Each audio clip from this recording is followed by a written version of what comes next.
की पूरी जिंदगी पर बनने वाली वीडियो सीरीज, उसका ये 12वां हिस्सा यानी पार्ट 12 है। थोड़ा हम रिकैप कर लेते हैं कि हमने 11वें हिस्से में क्या सुना। हमने 11वें हिस्से में सुना कि किस तरह हजरत खदीजा ताहिरा रजी अस्सलाम वालेकुम वरहमतुल्लाहि वबरकातुहू। उम्मीद है आप लोग सब खैरियत से होंगे। मैं भी अल्हम्दुलिल्लाह अल्लाह का लाख लाख शुक्र है सन खैरियत से हूँ। आज इंशाअल्लाह जिस वीडियो रिएक्शन देने आ रहे हैं ओनली मुफ्ती, इनके चैनल का नाम है। इनके चैनल का लिंक मैं डिस्क्रिप्शन बॉक्स में दे दूँगा, आप लोग नीचे सब्सक्राइब करिएगा और मेरी वीडियो भी अंत तक देखिएगा। दोस्तों, मेरे भाइयों, सरकार दलम सल्लल्लाहु अलैहि वसल्लम की ज़िंदगी पूरी बनने वाली ये सीरीज़ का ये 12वां हिस्सा आज हम लोग सुनेंगे, देखेंगे, समझेंगे कि उनकी पूरी ज़िंदगी बनने वाली ये सीरीज़ है और बहुत इम्पोर्टेंट सीरीज़ है। ये समझ लीजिए हमारे नबी पाक सल्लल्लाहु अलैहि वसल्लम ने किस तरह से क्या बोलते हैं अपनी ज़िंदगी को साँचे में ढाला। एकदम आमीन जिन्हों रहमतुल आलमीन, आमीन आमीन रहमतुल आलमीन, मतलब पूरी जहाँ के लिए रहमत बन के अल्लाह ताला ने उन्हें भेजा था। चाहे वो कोई भी हो, किसी भी धर्म का हो, किसी मज़हब का हो, सब के लिए उन्होंने रहमत बन के अल्लाह ताला ने हमारे प्यारे आका सल्लल्लाहु अलैहि वसल्लम को भेजा। तो ये उनकी ज़िंदगी बनने वाली पूरी सीरीज़ है। इसको एंड तक ज़रूर देखिएगा और जितना हो सके इसको शेयर करें ताकि हर आदमी को ये पता चले हमारे प्यारे आका की ज़िंदगी किस तरह से गुजरी, कितनी परेशानियों में, कितनी तकलीफ़ों में, कितनी लोगों ने उनको परेशान किया है जब नबूवत मिलने के बाद। अभी तो हम लोग 12 है, उसके आगे हम लोग देखेंगे तब। और हमको इस्लाम जो हम तक पहुँचा है वो बहुत मतलब तकलीफ़ों से पहुँचा है, तो हमको उसकी कदर करना चाहिए कि हमारे सहाबाओं ने कितनी मुश्किलें उठाई हैं, कितनी परेशानी लोगों ने कितना सताया है, तब जाकर हम तक इस्लाम पहुँचा है। हमें इसकी कदर करना चाहिए और इस पर सही तरीके से अमल करना चाहिए। तो चलिए पहले हम लोग वीडियो देखते हैं, फिर उसके बाद बात करते हैं। अस्सलाम वालेकुम दोस्तों, कैसे हो? उम्मीद है कि सब खैरियत से होंगे। अल्लाह आप लोगों को ऐसे ही खुश रखे। सरकार दो आलम सल्लल्लाहु अलैहि वसल्लम की पूरी जिंदगी पर बनने वाली वीडियो सीरीज, उसका ये 12वां हिस्सा यानी पार्ट 12 है। थोड़ा हम रिकैप कर लेते हैं कि हमने 11वें हिस्से में क्या सुना। हमने 11वें हिस्से में सुना कि किस तरह हजरत खदीजा ताहिरा रजी अल्लाह तआला अन्हा ने हुजूर पाक सल्लल्लाहु अलैहि वसल्लम को निकाह का पैगाम भेजा और आपने उसको कबूल भी फरमाया। फिर दोनों का निकाह हुआ। चचा अबू तालिब ने निकाह पढ़ाया।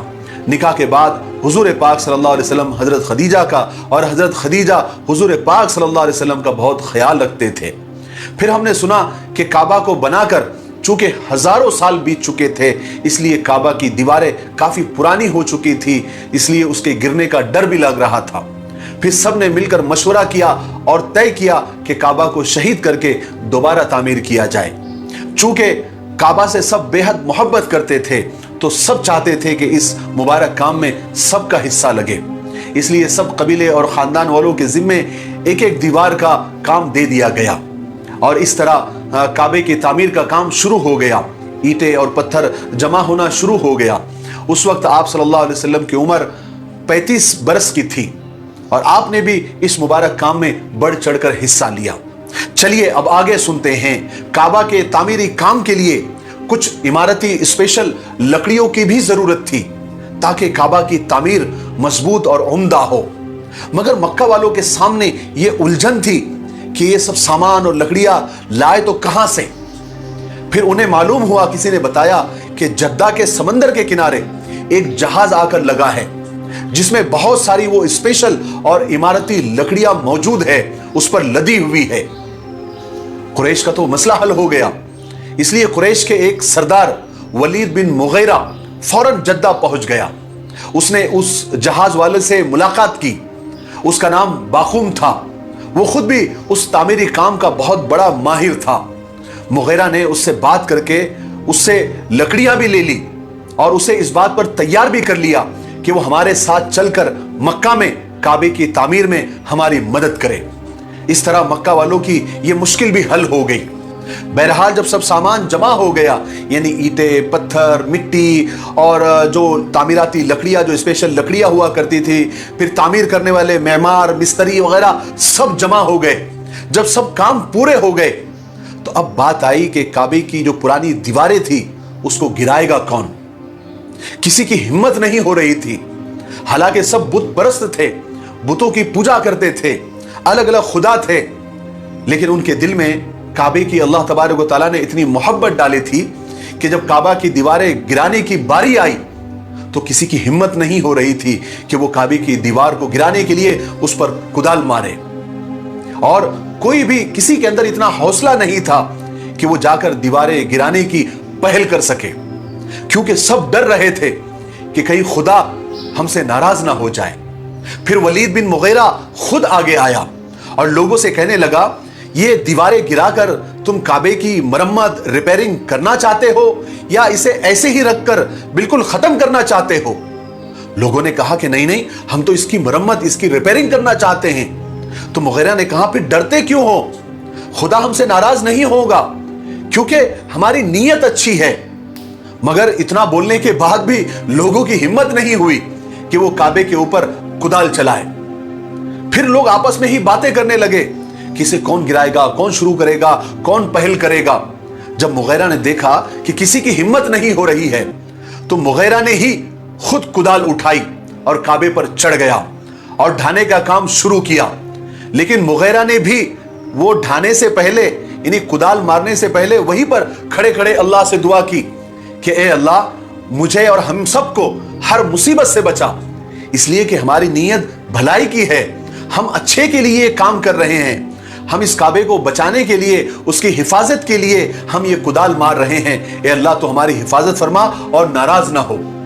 उसके बाद मुगीरा ने कुदाल मारी और हजर अस्वद की तरफ से कुछ हिस्सा तोड़ा, मगर लोगों को फिर भी इत्मीनान नहीं हुआ, किसी ने काम शुरू नहीं किया, बल्कि लोग ये कहने लगे कि हम रात भर इंतजार करेंगे, अगर काबे की दीवार गिराने के बदले में और उसकी वजह से मुगीरा पर खुदा का कोई अजाब नाजिल हो गया तो हम तामीर और रिपेयरिंग नहीं करेंगे, बल्कि काबा को यूं ही छोड़ देंगे, और अगर मुगीरा को कुछ नहीं हुआ तो हम समझेंगे कि खुदा हमसे नाराज नहीं है, फिर हम भी काम करेंगे और हम भी दीवारें ढाएंगे। इस तरह उस दिन तो लोगों ने काम ही बंद कर दिया और लोग सारी रात इंतजार करते रहे कि मुगीरा का क्या हश्र होता है, कहीं वो धस के तो नहीं मर जाएगा, कोई बीमारी तो उसको नहीं लग जाएगी, या आसमान से पत्थर तो नहीं गिरेंगे। लोग सारी रात इंतजार करते रहे। आखिर रात गुजर गई, सुबह लोगों ने देखा कि मुगीरा तो बिल्कुल सही सलामत है, अच्छा भला है। तब जाकर लोगों को इत्मीनान हुआ और लोग समझ गए कि खुदा हमसे नाराज नहीं है। अब लोगों ने खुशी खुशी काबे को तोड़ना शुरू किया, यहां तक कि वो बुनियाद, वो निशानियां नजर आ गई जहां से इब्राहिम अलैहिस्सलाम ने काम शुरू किया था। वहीं से लोगों ने दीवारें उठानी शुरू कर दी। इस काम में सब कबीले वाले और मक्का के सारे लोग उसमें हिस्सा तो ले ही रहे थे, लेकिन खास करके वो बाकूम और एक किप्ती बड़ई यानी मिस्त्री भी उनकी मदद कर रहे थे। आखिर कुछ ही दिनों में काबा की चारों दीवारें काफी ऊंची हो गई। अब मसला आया हजर अस्वद को उसकी जगह पर रखने का। इस पर मक्का वालों में जबरदस्त झगड़ा हो गया, क्योंकि हजर अस्वद रखना एक बहुत बड़ी सादत, फख्र और इज्जत की बात थी। इसलिए हर शख्स चाहता था कि यह इज्जत वो हासिल करे या उनके कबीले वाले या उनके खानदान वाले हासिल करें। अब इस झगड़े की वजह से सारे काम बंद हो गए, लोग आपस में ही लड़ने लग गए और झगड़ा इतना बड़ा कि तलवारें निकल गई। लोग एक दूसरे के खून के प्यासे हो गए। बनी अब्दुद्दार और बनी अदी, इन दोनों कबीलों ने झगड़े को और ज्यादा बढ़ा दिया, बल्कि उन दोनों खानदानों ने आपस में अहद लिया कि जो भी खानदान, जो भी कबीला हजर अस्वद को हाथ लगाएगा तो हम उससे जंग करेंगे। यहां तक कि बनी अब्दुद्दार ने, यानी उस कबीले ने, एक बड़े बर्तन में खून भरकर लेकर आ गए और दोनों खानदानों ने उसमें हाथ डुबो दिए और कस्में खाई कि जो भी आएगा और हजर अस्वद को हाथ भी लगाएगा तो हम उसे मौत के घाट उतार देंगे। मामला इतना बढ़ गया, इतना खून रेज हो गया कि किसी के कुछ समझ में नहीं आ रहा था कि क्या किया जाए। आखिर एक शख्स जिसका नाम अबू उमैया बिन मुगीरा था वो खड़ा हुआ। उस वक्त वो शख्स कुरैश का सबसे बूढ़ा और उम्र दराज आदमी था। सब लोग उसकी बेहद इज्जत करते थे। उसने हरम में खड़े होकर सब लोगों से कहा कि ऐ कुरैश के लोगों, तुम आपस में मत लड़ो, मैं एक आपको राय देता हूं, एक सजेशन देता हूं। एक काम करो, जो भी शख्स कल सुबह, यानी सबसे पहले बाबे सफा जो हरम का दरवाजा था, उस दरवाजे से हरम में सबसे पहले दाखिल होगा, उसके हवाले ये फैसला, ये झगड़ा कर दो, और जो वो फैसला करे उसको तुम लोग सब मान लो। सब लोगों को उस बूढ़े शख्स की ये बात बेहद पसंद आ गई और सब इस बात पर तैयार हो गए, सब ने इत्तेफाक कर लिया। उसके बाद लोग सुबह का इंतजार करने लगे कि कौन उस दरवाजे से सबसे पहले दाखिल होता है। फिर जब लोगों ने देखा कि सबसे पहले हुजूर पाक सल्लल्लाहु अलैहि वसल्लम उस दरवाजे से दाखिल हुए, लोगों ने आपको देखा तो देखते ही सब खुश हो गए और पुकारने लगे, अरे ये तो मोहम्मद अमीन है, ये तो मोहम्मद अमीन है, हम मोहम्मद अमीन के हर फैसले पर राजी है। जब हुजूर पाक सल्लल्लाहु अलैहि वसल्लम करीब पहुंचे तो लोगों ने हुजूर पाक सल्लल्लाहु अलैहि वसल्लम को सारा मैटर, सारा मामला सुनाया। आपने पूरे ध्यान से सारी बातें सुनी और फरमाया कि जल्दी से एक कपड़ा, एक चादर लेकर आओ। फौरन एक कपड़ा लाया गया, एक चादर लाई गई। आपने चादर बिछाई, हजर अस्वद को अपने हाथों से लिया और कपड़े के बीचों बीच रख दिया और फरमाया कि अब हर कबीले का एक एक सरदार आगे आ जाओ और एक एक चादर का कोना पकड़ लो। हर कबीले का जो लड़ रहे थे आपस में, हर कबीले का एक एक सरदार आगे आया और सबने चादर का कोना पकड़ा और हजर अस्वद को उठाया और फिर जहां रखना था, जहां लगाना था, हजर अस्वद को लगा दिया।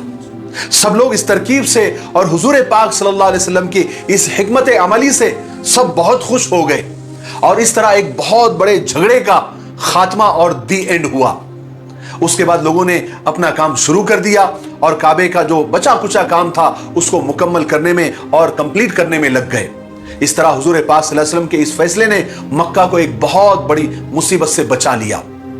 आपकी सच्चाई और इंसाफ सारे मक्का में इतना मशहूर था कि जिस शख्स का भी झगड़ा होता वो उसे चुकाने के लिए, उसे सॉल्व करने के लिए, हल करने के लिए हुजूर के पास आता और आप जो फैसला करते वो इतना अच्छा होता कि सब लोग मान जाते और यकीन रखते कि मोहम्मद अमीन किसी के साथ नाइंसाफी कर ही नहीं सकते। इस तरह ये सारे झगड़ों के बीच काबे की तामीर मुकम्मल हुई। आप सबकी मालूमात के लिए बता दूं कि काबे की तामीर टोटल 5 बार हुई। सबसे पहले हजरत आदम अलैहिस्सलाम ने तामीर किया, उसके बाद हजरत नूह अलैहिस्सलाम के जमाने में पानी का तूफान आया और काबे का नामो निशान भी बाकी नहीं था। फिर हजरत इब्राहिम और हजरत इस्माइल अलैहिस्सलाम ने अल्लाह के हुक्म से और हजरत जिब्राइल अलैहिस्सलाम के बताए हुए निशानात पर दोबारा काबे की तामीर की। तीसरी बार हुजूर पाक सल्लल्लाहु अलैहि वसल्लम को नबूवत मिलने से 5 साल पहले, यानी जब हुजूर पाक सल्लल्लाहु अलैहि वसल्लम 35 साल की उम्र के थे तब तामीर हुआ, जिसका किस्सा अभी अभी हमने सुना। चौथी बार अब्दुल्ला बिन जुबैर ने इसको शहीद करके चौथी बार तामीर किया और 5वीं बार हज्जाज इब्न यूसुफ ने इस काबे को तामीर किया। मुझे उम्मीद है कि आपको काबे से मुतालिक बहुत सारी नई नई बातें आज मालूम हुई होगी। आज के लिए इतना काफी है, हम यहीं पर रुकते हैं क्योंकि वीडियो अब ज्यादा लंबा हो रहा है।